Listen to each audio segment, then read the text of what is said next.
Tonight, News 4 investigates accusations a Missouri lawmaker is misusing your tax dollars.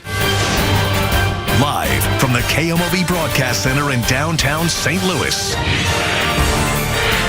This is News 4, watching out for you. Thank you for joining us. I'm Steve Savard. I'm Courtney Bryant. Missouri State Representative Bruce Franks has risen from protester to politician. For some, his name is synonymous with public service. Tonight, a News 4 exclusive investigation is revealing questions about whether he used your tax dollars improperly. News 4 investigator Lauren Traeger has the details. Black folks will stop being disproportionately affected by this system. State Representative Bruce Franks has long wanted to make a big difference, especially for young people in the community. After a legal battle over a previous election, he was elected and took public office in January of 2017. He was also working another job as a youth mentor in St. Louis, the position technically with the United Auto Workers, but for a program administered by SLATE, the St. Louis Agency on Training and Employment, a St. Louis City-based agency that uses your state and federal tax dollars to help job seekers and businesses. I thought that was unethical and inappropriate myself. It just didn't seem right. Whistleblowers we talked to questioned whether it was ethical for the state rep to collect tax dollars in that position, and they questioned what he was actually doing for SLATE. Through a public records request, News 4 obtained copies of timesheets submitted by Franks from July of 2017 until mid-February 2018. He was paid for the work as indicated. A part-time employee, his signatures appear to be on the timesheets. His hours marked down 4, 7, and often 8 hours a day. News 4 extensively reviewed our own archive video, social media posts, and other sources, and it appears Franks often was working with youth.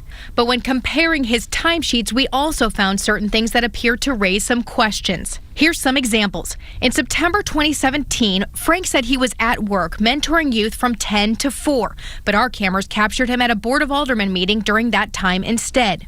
I know that we will win. I know that we will win. And later that same day, he attended a protest and news conference on the steps outside City Hall. In November 2017, Franks' timesheet says he worked 8 hours from 8 to 4. But video from the St. Louis City website shows Franks attended a meeting at City Hall for the better part of an hour during that time.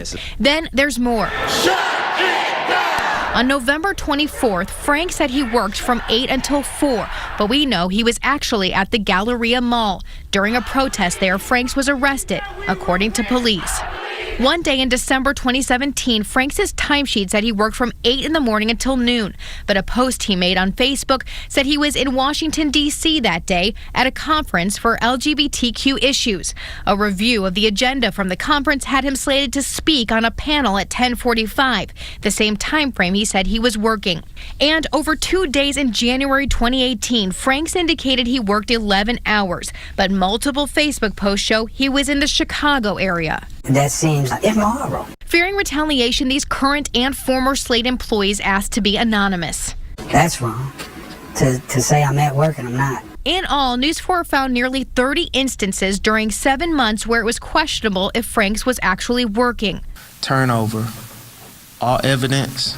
Times he was attending press conferences, posting from Jefferson City in his capacity as state rep, or several instances where he posted saying he was sick or on bed rest, all while getting paid tax dollars, his timesheets indicating he was working during those times. A potential problem, according to Curtis Kalin, with Citizens Against Government Waste. The sheer number of instances that you found it grows the amount of questions exponentially as more examples come out. Caitlin says those questions need answers. So yeah, the city absolutely should take this seriously. It's worth it because taxpayers deserve their money to be spent wisely. News 4 wanted to know if Franks may have in fact been mentoring during those times. The contract for his job appears to show that no off-site meetings are allowed for frontline workers. Hello. So we called Franks. I want to ask these questions to you because I feel like it's only fair so that you get a chance to present your side. Franks is often very outspoken and especially honest on social media in recent weeks about struggles with physical and mental health.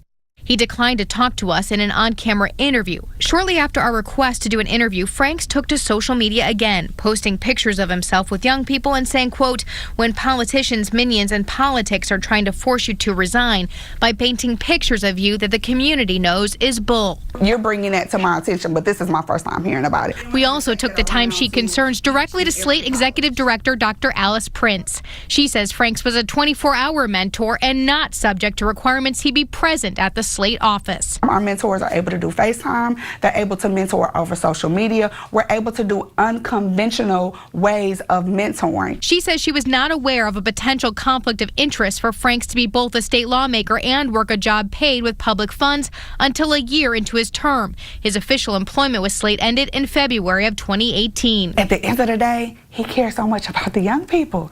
At the end of the day, he changed lives. He stopped one of our young people from committing suicide. So I absolutely did not. But when I thought that there was an issue, I handled it.